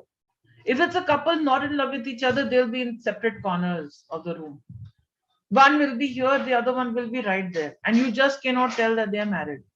When they announce that they're married, there's laughter also. Okay, then the angry mob, the way to control the angry mob, the way to control the crowd, is to disperse them. Okay, because the more people get together and more this they're sitting together, that's when the synergy happens. So if there is a lot of love, that's where the collective meeting in the mosque for 5 times in the mosque every day, and especially on Jummah, on Fridays. In the Middle East, Friday is the Sunday. Okay, and Saturday is supposed to be another resting day. Sunday is the Monday in Middle East. So those people who are working for Middle East companies, they don't get the Sunday to be with their families in India. For them, the Sundays are the Saturdays and the Fridays. The weekends are Friday and Saturday. Where Friday is used, and they all come together, they pray in synchronicity. Their postures, that is where, everything, the way they pray, the way they sit, even for Christians, the way, the so-called Sanatan Dharam people, when they do bhajans together, when they do kirtan, they clap. That's when they're activating their hands. Okay, so this synergy is created. If there is negative synergy, and please disperse them. That's when gunshots are used, sprays are used, and all those things are used, so that stones are thrown at the mob. Okay, so that the mob disperses, and the moment the mob disperses, that energy gets diffused, and police interrogators and management sometimes invade into other people's territories to kind of get information out. They come close to you and they ask, and when I'm with the crowd, I show all this, and literally people, the audience actually gets swayed, and they really love this lecture. Okay, and the spacing rituals matters again, from which kind of family and what background are you from. If you're from a village, you'll have plenty of space. But when you come to Mumbai, like Mr. Thapa, remember, he got very nervous and he said, "This is not working out for me. I want a big bungalow and I want to be the head security guard," very clear about what he wanted. Okay, so these open gestures are considered to be something which, where you can read the palm, and which says, "I surrender, I am true, I'm submissive." It reflects honesty. But when someone is closed, when the book is closed, when the arms are closed, when the legs are crossed, when you've got, you're closing your heart, you're not opening up. It could mean that you're feeling cold, but it could also mean that you have what is called "don't talk to me." And if someone is attacking you and you close your heart, you don't feel so hurt. So there are some advantages and disadvantages to every gesture and posture. So I wish you were here and I could show you that, how the shaking hands works. Okay, so you can do your research on it, or maybe we can make another video on it. But quickly I would like to show it to you that this is actually the equal stance, where your hand and the other person's hand is equal, and you meet like this and then you shake hands properly. Okay, I need another person's hand to do it, because that's how this would meet. I would not be able to do it with my own hand, because it's the left hand and the right hand. Okay, so two right hands come together and they meet. So a proper one is like, it's a proper handshake which is there in the picture, where you are completely synchronizing with the palm of the other person. And then there are other ways, where with the other hand you just go and collapse the other person's hand. Okay, then there is a dead fish, when you just barely give your hand and the other person is just barely getting it, and you just are so scared. Okay, so that's a very limpy dead fish kind of a handshake. Then there is a fingertip grasp, which is what I showed you. Okay, this is a dead fish, when the person is like, and the fingertip and the dead fish can be seen. And then there's the arm pull, where you are just hesitating and the person just wants to grab your hand and just pulls you and shakes it. And then there's a knuckle grinder, usually the big brothers do it. And yet there are some management people and some I call them fools. Okay, so forgive me. They're not flowers, but they're actually, that type of people who do that. So please don't get into that mischievous knuckle grinding and stiff arm thrust. There are some people who come and say, "Hi, you know, Romita, what are you doing?" And I know ki mar gaye. I just feel as if dagger has come and bit me, and I'm like, "Ugh, stiff." My God. And the people who are dominating, they want to take control. They give the handshake like this. Hi. The other person has got no choice but to surrender. Okay. So when you give your handshake like this, kaise hain aap? So this person is a very surrendering person. He's wanting to give control to you. So you have no choice but to take control. But that will not work. Please get into that zone where you can just put your right foot forward and get slightly into their personal zone. Okay, and make them with your right shoulder, you just turn their hand. And I can show that sometimes if I was there, but we're not there. So some of the hand and arm gestures are like, when a person sits like this, even in front of the screen, somebody talks to me like this, and I say, oh, no, no, you're not in an open mind, you're in a difficult posture. When it comes to the table, this hand, this is when they are in a slightly less difficult posture. So get them to open their hands, give them something. Okay, and the finger and the thumb rub could be a lot of things. It could mean money, it could be get on with the work, it could be, hey, beckoning someone. And this raised steeple, this is a confidence gesture. Okay, it's not really a close posture.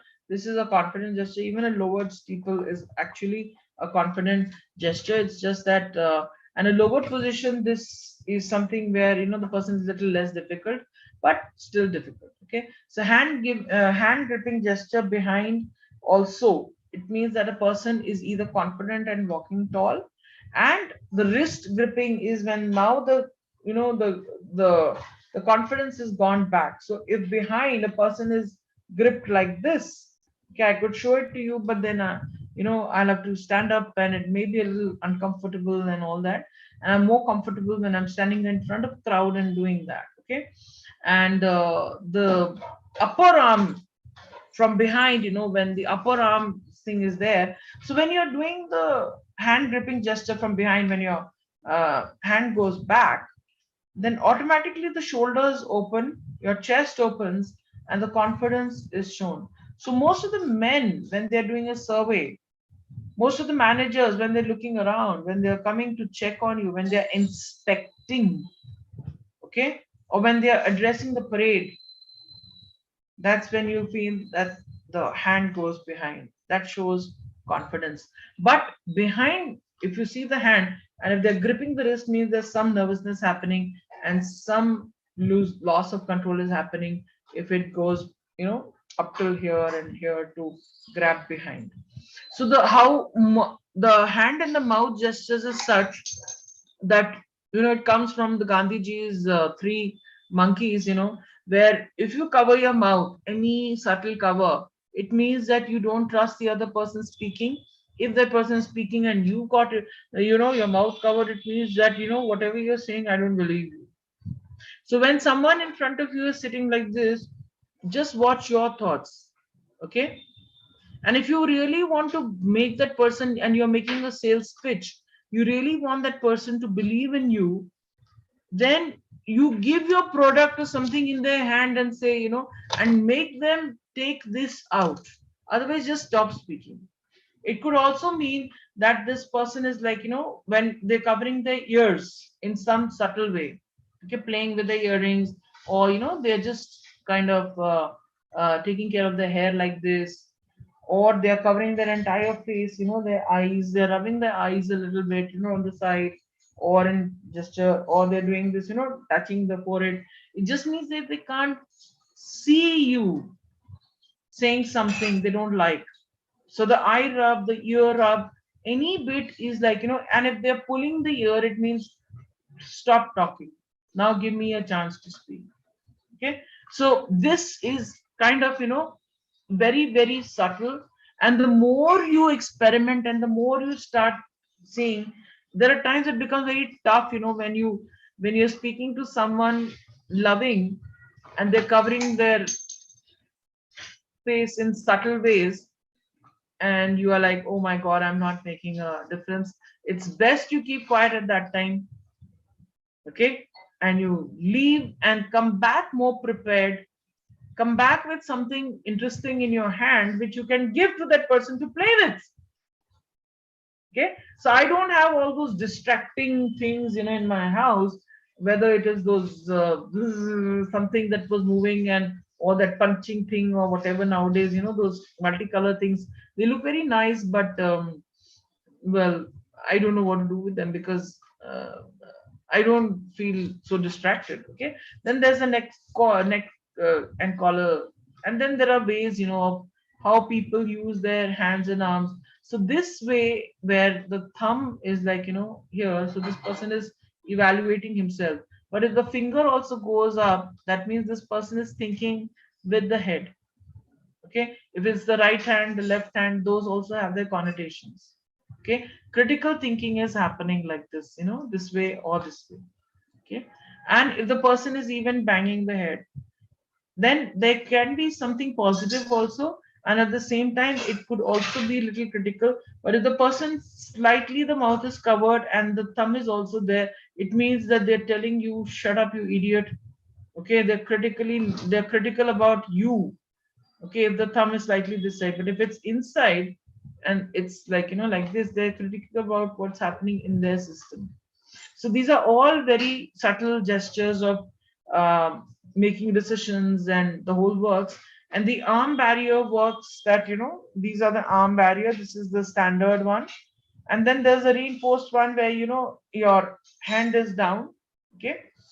And then there is also the one where there's a partial arm that is crossed, that is in front, you're standing, and you're covering your, tummy, or your kind of, your private parts, or whatever you would call it. Okay. And that could again mean that there is some sort of a disguise. There are disguised ways of also, playing with your wristwatch, your ring, your fingers, your nails. You are just doing some disguised form of an barrier.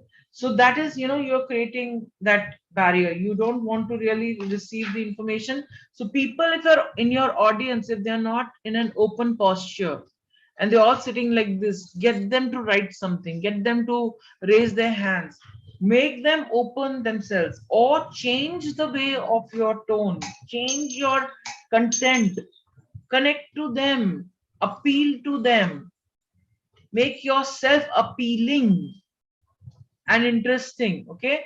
Similarly with legs, the normal cross is, again, you are, see, this way you're covering your breasts, and that way you're covering your other, genitals and all that.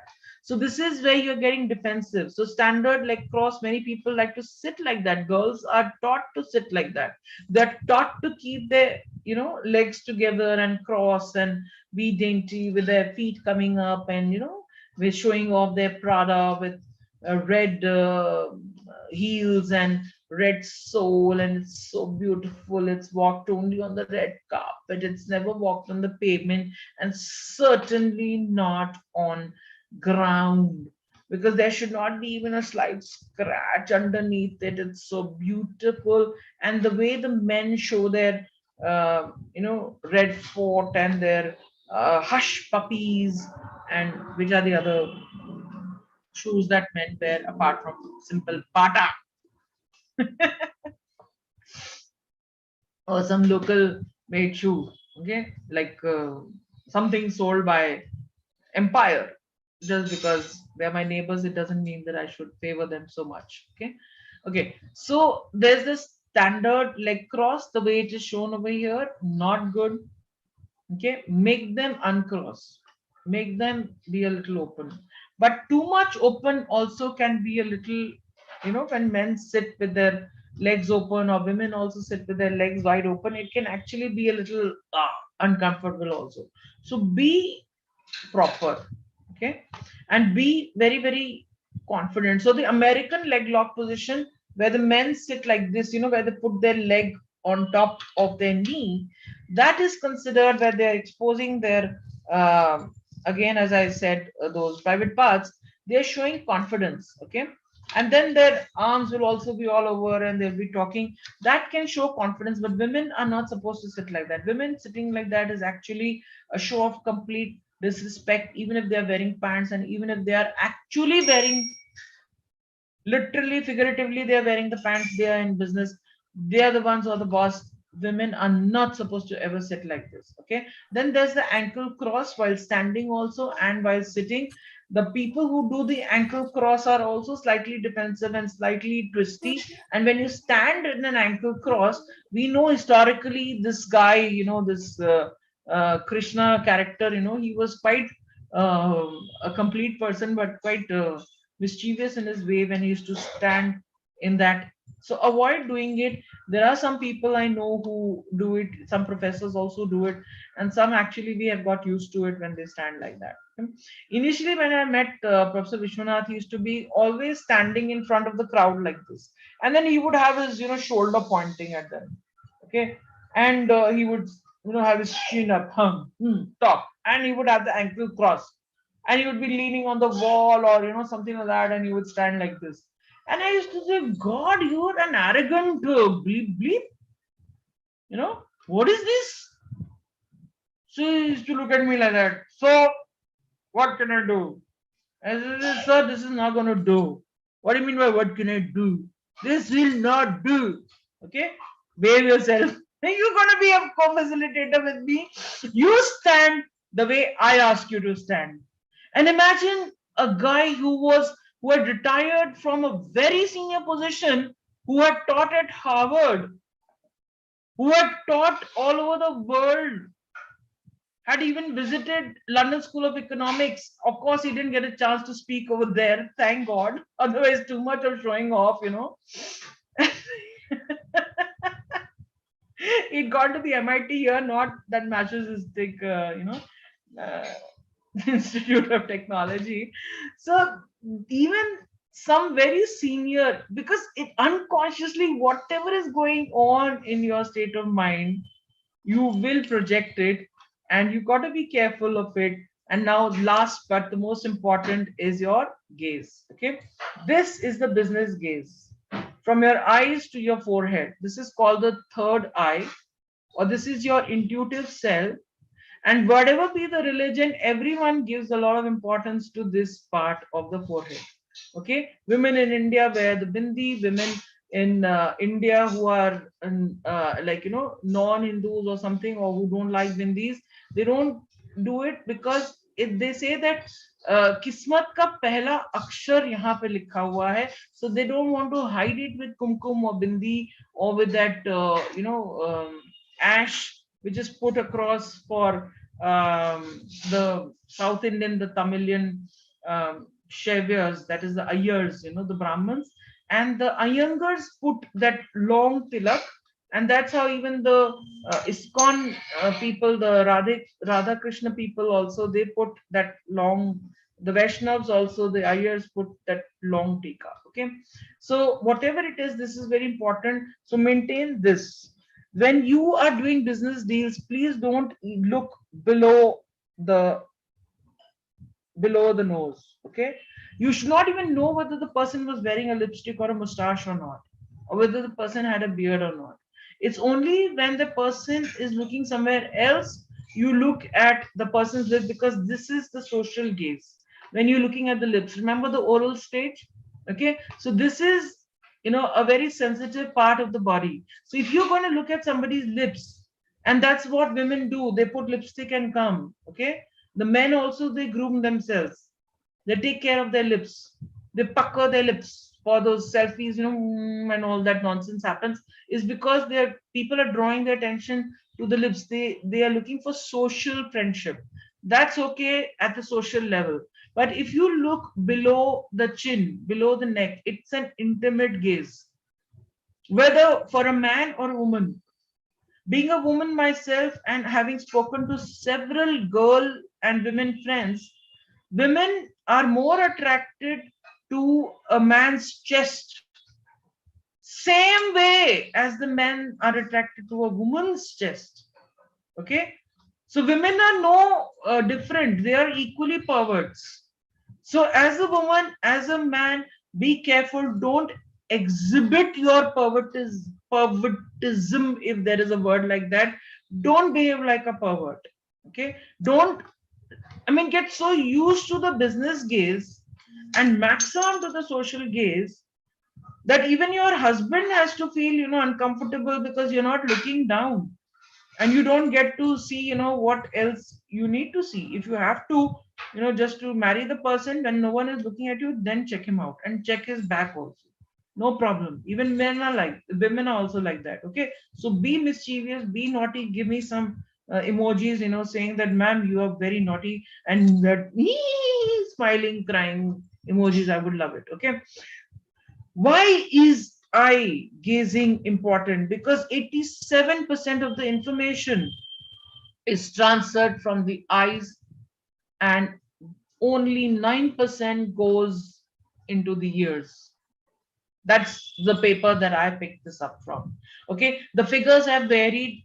By, many people say, no, no, no, Romita, your figures are a little wrong, and it's only 4% by the other senses. But there are many people who are very kinesthetic oriented. There are many people who are auditory. They prefer to listen. They don't want to look at the person. They put the video off even in YouTube. They just, they prefer Spotify and other stuff, which the Savan and the Ghana.com and all that, or they like to listen to audiobooks in other formats. They don't want to read, they don't want to look at the person who's speaking. Okay, yet the fact is that maximum people are visual, and that's how it's going to be. So if you keep looking at the other person, whoever is a key person, you are relaying this information that you like the person, because your favorites in the classroom, your favorites in the boardroom, your favorites in the family, you keep wanting to look into their eyes. And there are exercises in Art of Living and other places where they make you gaze at the other person's eyes and to be able to see the God within them. And they ask you that question because eyes are supposed to be the straight gateway to the soul of the person. You really want to know whether the person is genuinely caring for you or not. You look into that person's eyes and you can see the smile, you can see the love, you can see the effect, the affection, you can see uh, the affectation coming out, pouring out. Okay, similarly, अखियों से गोली मारे लड़की कमाल है जी, अखियों से काली काली आंखें, ये गोरे गोरे गाल. Okay, so like that there's plenty. And then there are cultural implications. I'm going to just skip that completely and go to the fact that looking at people gives you a lot of confidence and it develops that. Going back to the main presentation, the important thing is you just go out there, be confident. Oh, Rama, it has started again. Okay. Be very careful about your tone. Okay. Your words are 7%, but your tone is 28%, and your non-verbal behavior, as this particular paper said, is 65%. Speak clearly. Be very careful of your list if you have any. Be very clear with the words that are coming out of your mouth, and let there be variety. Don't be monotonous. It can put people to sleep. And for the delivery presentation, the etc. part of it, please come early, be on time, prepare, get your equipment running, be flexible. And Meena, please, itna आवाज nahi, pani band karo. Thank you. Okay. And then just eat, enjoy, relax, have your coffee, go socialize with the people around you. Any questions so far? So thank you and have a nice day. I have certain presentations that I wanted to show you, but I've already shown it to you. So I'm going to tell you today that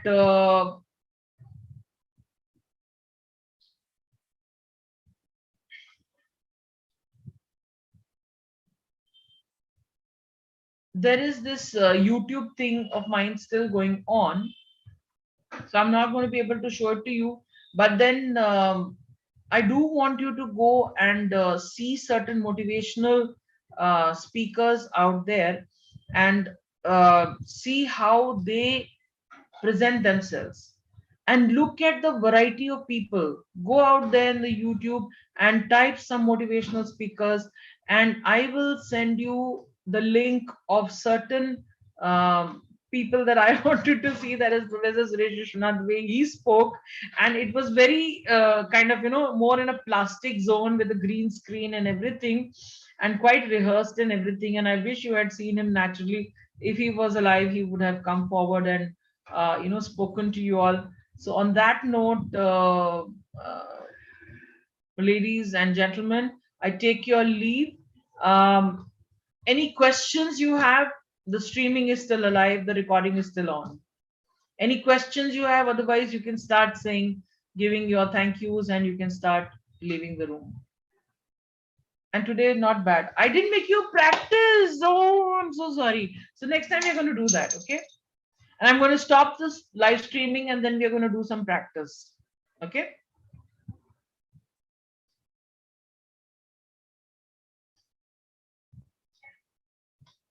So all the best to you. Have a nice day. And I hope you enjoyed today's presentation. And are you feeling a little pumped up about the presentation skills? Hmm? Yes, I got a couple of yeses, but some more yeses will actually give me a feedback that you got it. Okay.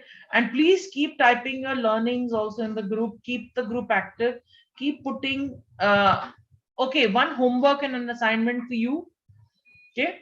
It'll be very nice if many of you do this is that keep putting links of the YouTube videos of people whom you feel are good with their presentation skills, with their interview skills, and with, that this guy called, there's the channel called Beer Biceps. Okay. And he's an Allahabadi only. So that's why I'm probably kind of, giving him some importance. But trust me, he's quite cute and quite good. And he's been talking to all the stalwarts in our country, including Sudha Murthy ji. So let's take it forward and let's look at it. So I'm going to stop sharing. Okay. And I think I have to stop live stream, right?